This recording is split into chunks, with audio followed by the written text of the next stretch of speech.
Hello everyone, welcome back to the channel. Today I'm going to tell you how to turn on dark mode on Snapchat on Android. If you're using Snapchat on Android phone and now you want to turn on dark mode, so let's see how can you do this. You just have to open your Snapchat app, and here you have to tap on your profile icon in the left top corner, just tap on it, and here just select your settings option.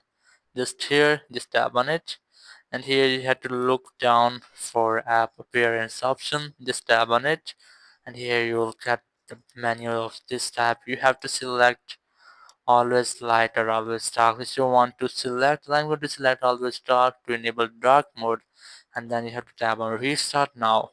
In this way your dark mode will be enabled. You just have to tap on your profile and you can see the dark mode has been enabled.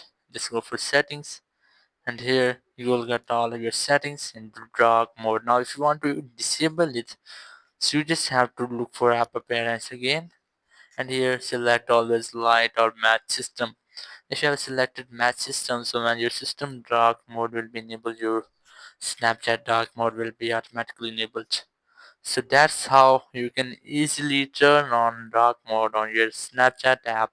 Thank you very much for watching the video. Until the next video, bye bye.